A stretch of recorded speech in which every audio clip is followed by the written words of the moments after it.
It's all over but the dreaming. Poor little dreams that keep trying to come true. It's all over but the crying, and I can't get over crying over you. But can I beat Fallout 4 in an apocalypse? The title is pretty self-explanatory. I have to try to beat Fallout 4 on survival mode while I have a bunch of mods active that basically make Fallout 4 into a survival horror game. I'll leave my mod list in the description if anyone else is interested in taking a crack at a playthrough of apocalyptic Fallout 4 themselves.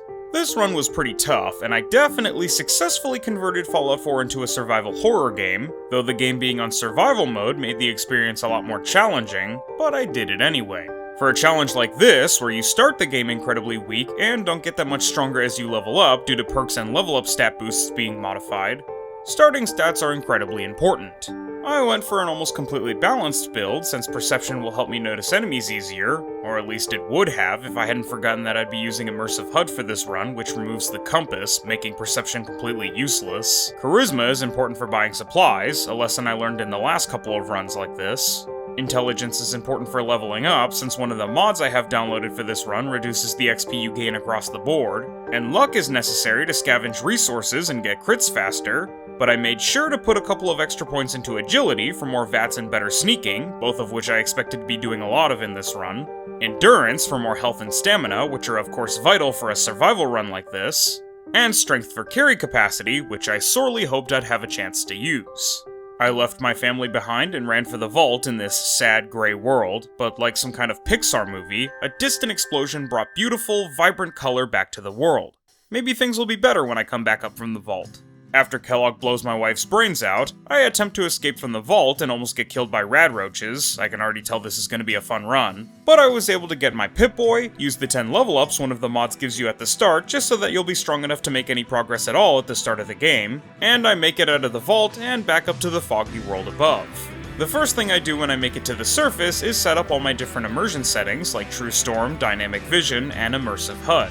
I want to make sure that I'm perceiving all the horrible abominations and terrifying monsters I've added to this game, each one able to tear me to pieces in a matter of seconds after blitzing right at me from the fog just beyond my line of sight, with the most immersion possible, which was apparently successful as I'm not above admitting that I had to take several short breaks from playing through this run due to the stress and anxiety of playing.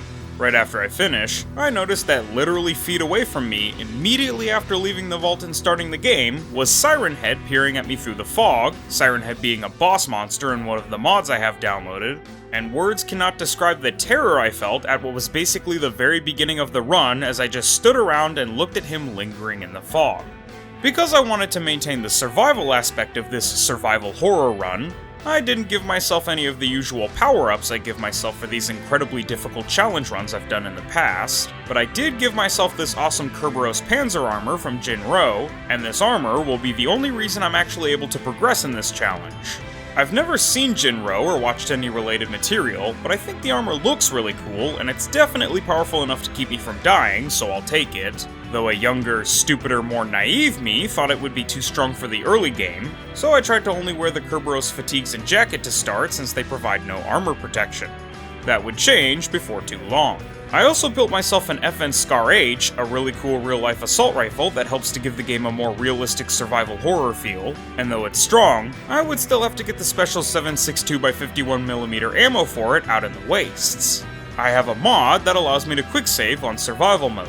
I also now have this assault rifle and 20 rounds of ammunition, so I go back and try to take out Siren Head and I get annihilated. It was mostly the radiation damage that got me, but he can also summon other creatures from Silent Hill to attack me as well. I quickly change my mind and decide to book it to Sanctuary. I tried to help Codsworth take out all the mutant bugs here, but then I got killed by a fly because Stimpaks now massively lower your health briefly upon use and heal you very slowly over time, so I used King Crimson to skip my death and let Codsworth kill the bugs himself, and left Sanctuary to face the horrors of the world beyond, such as this lying figure from Silent Hill that almost killed me as soon as I got over the bridge. Dogmeat foolishly decided to befriend me, and together, after I died a couple of times, we were able to fend off a pack of several dozen mole rats that ambushed us. 5 seconds later, I was killed by a couple of blood bugs and a lying figure. This time I tiptoed into Concord while my jacket clipped into my face, found this new building added by one of my mods that had some resources I could use. I snuck past some mumblers at this playground that I'm pretty sure are monster children, also known as children, and I used my omniscience, also known as me just googling it in real life, to find this basement where I got my hands on the Widow's shotgun, a really cool and spooky looking double-barrel shotgun. I then ran past a bunch of lying figures and got into the Museum of Freedom, where I fought my way through like I spend most of my time in combat during this run.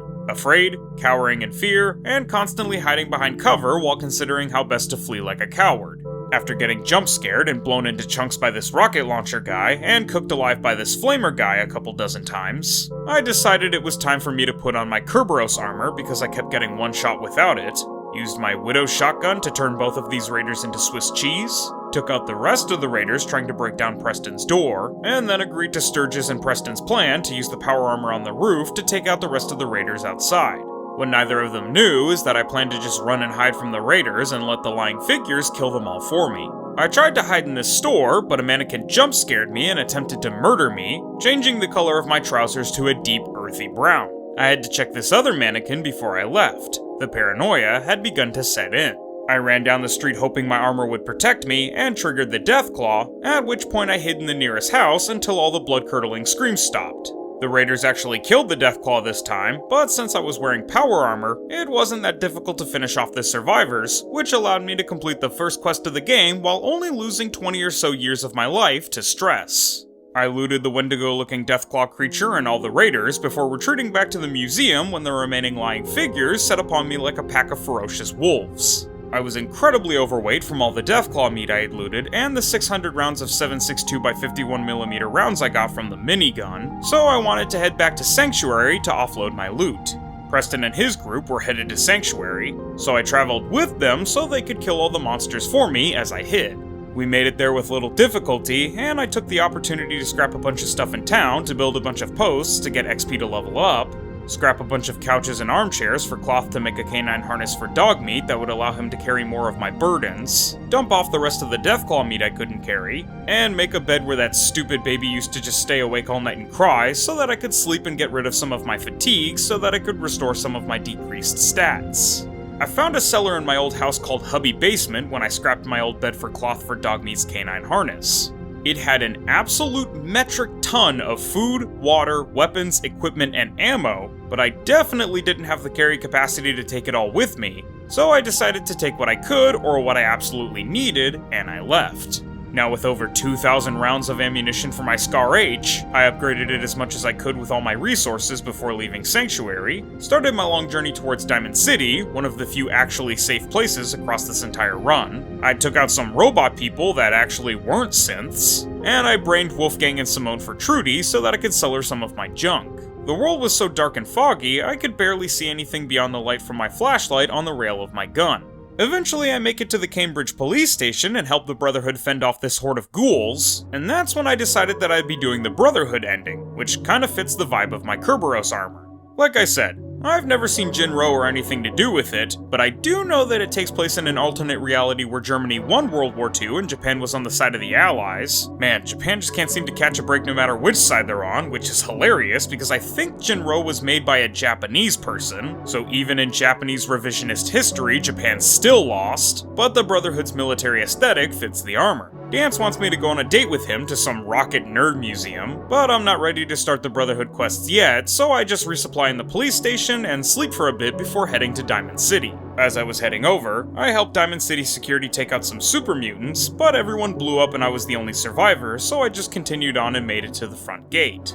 Danny didn't want to let Piper and I in, but I rizzed him and Mayor McDonough up, and they let us in. After getting Doc Soon to heal me up and buying supplies from everyone in town, I leveled up and took the Rifleman Wannabe perk for better accuracy for my Scar H, talked with Ellie Perkins about rescuing Nick, headed back out into the ruined city of Boston in the pitch black night, and began to panic as I heard sirens blaring off in the distance. When that siren starts to sound, and the night goes from darkness to advanced darkness, that's when hordes of monsters from Silent Hill begin to spawn and swarm on everything around like piranhas in a pool of blood. I knew it had started when, as I was walking to the metro to save Nick, a creature fell out of the sky and died. That made me realize that it spawned in the sky because there wasn't anywhere left on the ground nearby for it to spawn, which terrified me, but didn't compare to when the rest of the creatures burst forth out of the darkness into view of my flashlight and began darting towards me in a frenzy while making nightmare-inducing noises. I was able to survive the event and make it to the metro.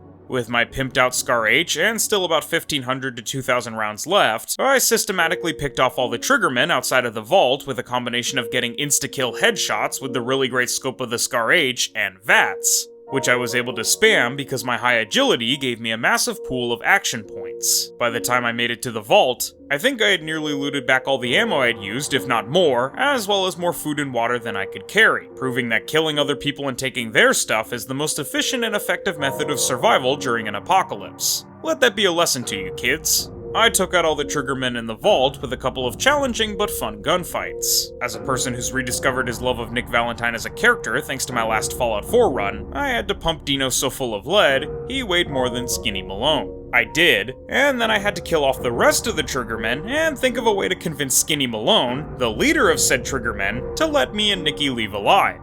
Like most crackheads where I live, I used a ton of food, drugs, and alcohol to make myself the most charismatic person on this side of the Nantucket River, which was enough to allow me to convince Skinny to let us go. Now, I just had one goal left. Get back to Diamond City with Nick to start looking for Kellogg, which I was able to successfully do after rescuing Nick again because he decided to pick a fight with an entire camp of raiders mere seconds after escaping the triggermen after 2 weeks of being incarcerated.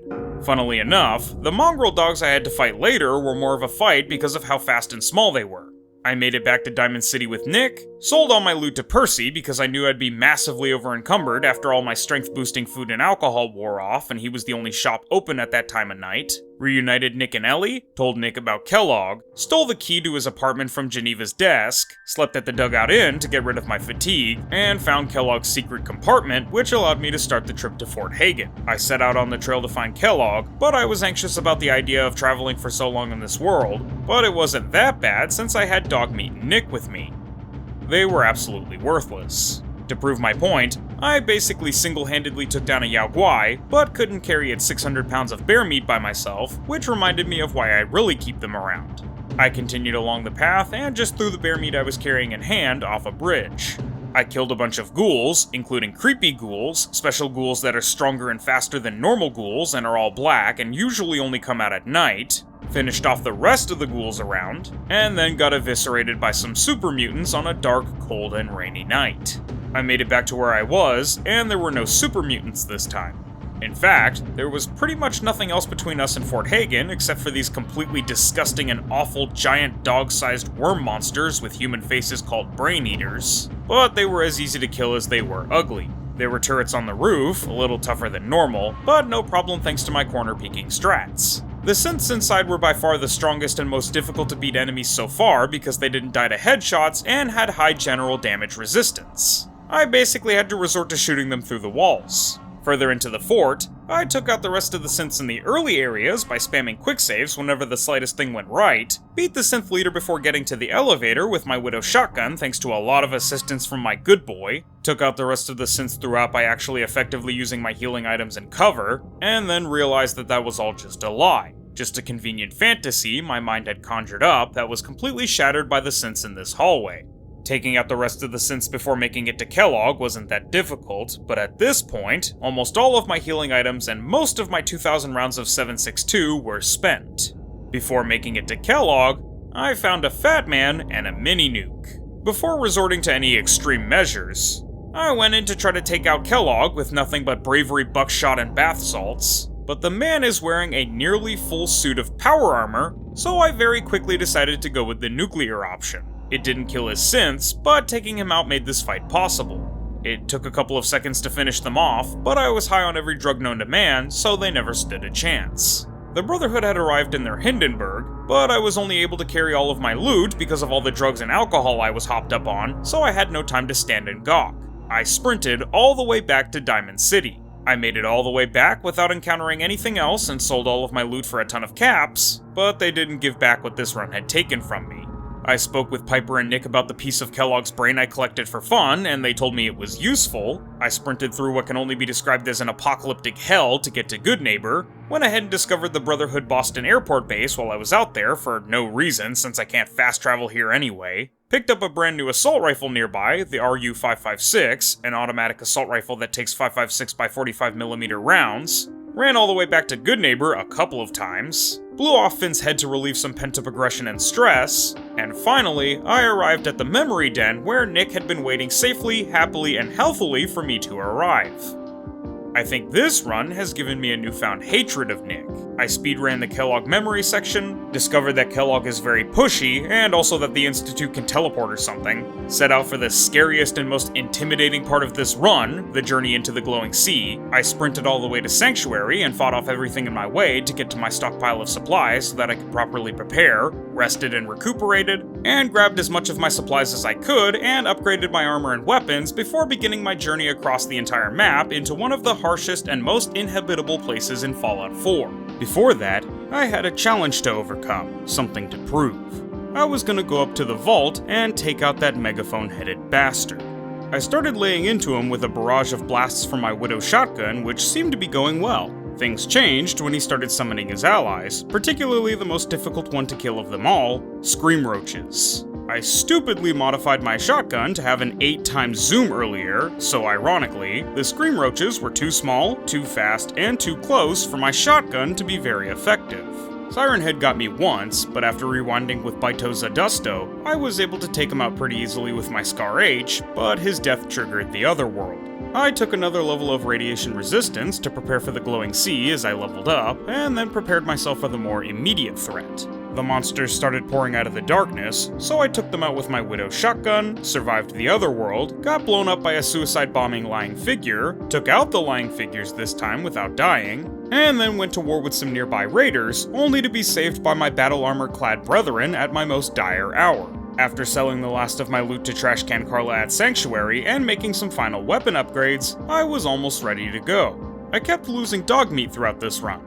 I didn't like that because him and his canine harness were supposed to be my buddies for this run, so I quickly downloaded the cheat terminal mod that let me just teleport Dogmeat to me whenever I lost him, so now I wouldn't have to waste time searching for him. With Dogmeat by my side once again, I began my journey to the glowing sea, blew up a drone that attacked me, killed some weird super mutant furries, and destroyed a crabman and his squid alien companions, but none of this would prepare me for what the glowing sea had in store. I also took out a group of super mutants and a brain Roomba with my really cool and hyper-realistic C5 sniper rifle, but a super mutant behemoth creamed me after tanking nearly 1,000 rounds of 5.56 because Dogmeat body blocked me, so I started trying to avoid enemies from there on. I had to take out a persistent Mr. Gutsy with my 5C2, but then I got attacked by some creepy ghouls, so I had to turn them into chunks with my Widow shotgun, which had been turned back into an actually usable shotgun. Thanks to the flashlight on my C5, which definitely helped me see anything and wasn't basically useless, I was able to navigate through the fog and darkness to the glowing sea. Right on the edge of the glowing sea, I saw these Mirelurk men that had taken over a settlement and killed all the settlers here. They didn't last long since I went in and blew them all to pieces. Right as I crossed into the glowing sea proper, I ran into another Siren Head. I took it out with my C5 sniper rifle and RU-556. It summoned a bunch of enemies, I took them out too. I hunkered down in a cabin and killed all the monsters from the Otherworld event that was triggered by Siren Head's death, like a scene from The Evil Dead. And I finally made it into the actual glowing sea, where the perpetual radstorm had been replaced by more fog. There were a lot of very strong enemies here. I heard gunfire, explosions, and the distinct buzzing of stingwings, so I just ran until I made it to a house to hide in for a while I calmed down in real life. Because I had no intention of fighting whatever was out there, I ran past a swarm of stingwings, shit myself as one flew right into my face, killed the two I couldn't escape from, got jump scared, ambushed, and killed by some rad scorpions, and was able to somehow survive a second ambush of a stingwing, 2 rad scorpions, a bloatfly, and a lying figure. I finally made it to the Children of Adam base. They told me where Virgil's cave was, and the only thing between me and it was an albino Deathclaw. Now, you know I could have just run past it, and I know I could have just run past it, but that definitely wouldn't be as fun as fighting it with my automatic assault rifle. After I sniped at him for a while from a ledge above, he tried to sneak up behind me and surprise gift me a brutal death, but he wasn't mentally prepared for 35.56 rounds to enter his skull in less than a 20th of a second. Fun fact, Deathclaws are incredibly fast. If I had known just how fast, I wouldn't have jumped down from my safety ledge to pursue him when he tried to escape. Unfortunately I did, and was turned into a donut. Knowing now that he was just gonna dart back at me like that, I set up a cryomine for him, which gimped him before I walked him down and finished him off. I headed into Virgil's cave, and he gave me the quest to go and kill the Courser for his brain chip. After just sprinting right out of the glowing sea like my life depended on it, I, for some ungodly unknown reason, decided I wanted to try my hand at a quest mod I downloaded called Death Tunnel. I did a bit of research, and apparently there were thousands of ghouls down there, with the whole thing being incredibly resource intensive. Luckily for my stupid ass, the mod seemed to have bugged out because I couldn't find the entrance where it was supposed to be. I decided to instead do the same thing and leave, which was probably the right call all said and done. I fought a slew of strange enemies and then continued on a main road to Diamond City to sell loot, resupply, and recuperate. Doksun, Yefim, and Vladim were definitely my best friends here. I went ahead and killed all the gunners while climbing up green tech so they wouldn't follow me up and make the Courser fight harder. The gunners in power armor were particularly difficult to deal with because they always had heavy weapons like the broadsider and couldn't be killed in 1 or 2 headshots because of their helmets. I thought the Courser fight was going to be extremely difficult because he's basically the final boss of the second act of the game, but I literally killed him instantly. Since it was so easy, I reloaded a quick save I had dropped prior to the fight and didn't bother using all my chems and mines. I didn't need them. Now with another person's brain added to my alarmingly rapidly growing collection, I took the Courser chip to Dr. Amari and then decided to start on the Brotherhood quests. The first mission at ArcJet Systems was easy. I basically just let the invincible, power armor-clad, laser rifle-wielding Dance take out all the synths. Then I joined the Brotherhood and got to go up on their blimp to talk to their boss guy. I went and talked with all the Brotherhood bigwigs and then raided all of their medical supplies. Maxon wanted me to take a vertibird over to Fort Strong and take out all the super mutants there, so I used the minigun to turn the behemoth and all the super mutants on the outside into mist. I got brutally murdered a dozen times by the super mutants in the fort, ran into the bathroom and did a ton of hard drugs, came out and blasted them all to bits with a shotgun like a meth addict protecting his stash from his parole officer and the SWAT team he called in for backup. I finished off the last of the super mutants in the fort. Maxon patted my head and said I was a good dog. I went to the Old North Church because I still had to get the Courser chip analyzed before I could continue the Brotherhood questline. Killed the missionary who recognized that I was truly the greater evil and fled from me. And finally, I killed everyone in the railroad with my 50 caliber 5C sniper rifle in hopes that I wouldn't have to come back here later for the Brotherhood quest. I didn't feel like traveling all the way back to Virgil's cave, so I just used the cheat terminal to teleport there, talk to Virgil, and teleport back to the Brotherhood. For the quest to build the signal interceptor, I had a hard time getting the quest to work and thought it was broken, but I got it to work, got teleported to the Institute, met my son Sean, who doesn't look a day older than when we lost him, and I talked with all the Institute nerds before leaving to report back to Maxon. I got caught up in another Otherworld incident, and there were also some super mutants attacking as well, but I took care of them all without wasting too many resources. Since I was able to convince Dr. Lee to rejoin the right team, Ingram asked me to help with repairing the Brotherhood's team mascot, Liberty Prime. He needs some magnets or something. I go get his very special magnets and kill all the stupid baby Liberty Primes hogging all the tasty magnets for themselves. With his magnets, Liberty Prime was almost ready to kick some commie ass. He still needs his nukes to be able to take out the Institute though, so I head back down to the glowing sea, kill some boss super mutant named Lister, and met up with Scribe Halen before just teleporting to Sentinel Site because I was equal parts too lazy and too scared to do it the right way. I went inside, got killed about 100 times by these 2 legendary Assaultrons, used the 8 synth summoning grenades the Institute gave me before I betrayed them so that they help me destroy the Assaultrons rather than helping the Assaultrons destroy me, and I clear out the rest of the ghouls and the Child of Adam dude to signal the Brotherhood where the nukes are. Nothing else special really happened, and I was able to get out of the glowing sea peacefully and quietly. Next was the dance situation. Ingram really gassed me up for a job well done, Maxon accused me of being a traitor, and then he sent me to go kill Dance for being a robot. The robot security wasn't much of a challenge, I had plenty of cover, and dog meat definitely helped. I convinced Dance not to have me execute him, failed to convince Maxon not to shank Dance to death, killed Maxon, which stopped nothing because Dance died of a broken heart, reloaded and convinced Maxon to let Dance live. Ingram and I fly over to the mass fusion building to get the final piece for Prime, the beryllium agitator. I gun down all the synths on the roof, I die a couple thousand times trying to make it to the bottom while fighting against the strongest enemy type in this run with no cover and no real help, and I grab the beryllium agitator, which activates the security protocol.